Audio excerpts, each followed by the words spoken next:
Good, how are you? So obviously, you still have a year to go, though. Potentially, have you kind of even made that decision yet?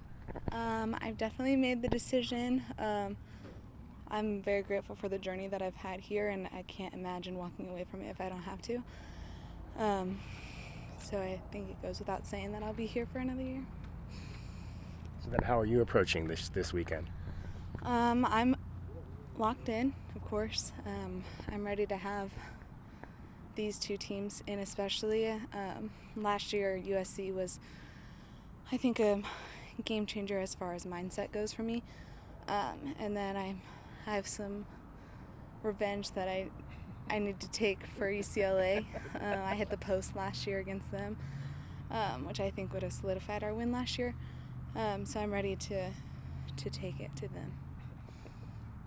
Do you think USC thinks about revenge for last year? I'm sure they do. I would.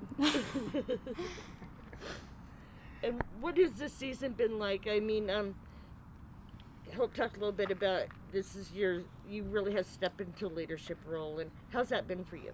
It's been a great experience. I've been trying my best to take the younger girls with me as I grow as a player, and that's been a main focus for me, is being able to teach them while also teaching myself and growing it myself.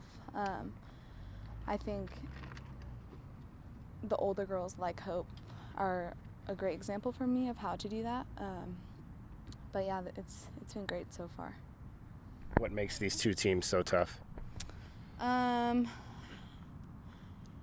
I think they played just great soccer. They're a very athletic team, strong team. Their chemistry is very, very strong. They've grown programs that are very confident in themselves. So I think that's probably the toughest thing, is that they're so confident. I mean, why wouldn't they be after all their wins? But if the Pac-12 is anything, it's that any team is beatable. So.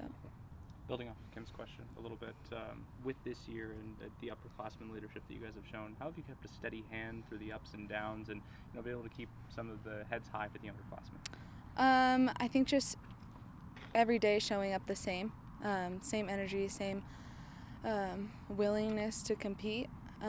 We can never alter the way that we are, whether we're winning or losing, and that's been a big focus for us.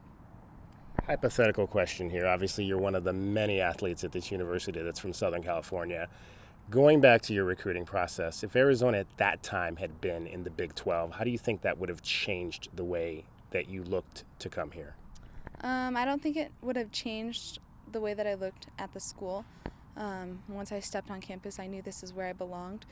Conference didn't really matter to me at the time. I just wanted to compete and play against the best players, and that was the Pac-12 at the time. But this is just, I think, where I belong. And when we go into the Big 12, it'll be competition just as strong, I think, and I'm ready for that. Do the games, obviously, right now and throughout your career, you've had that one game back in Southern California every year. You guys are not going to have that anymore. I mean, does that matter to the players from Southern California that game's not there now? I don't think it matters so much as like something that we'll be missing.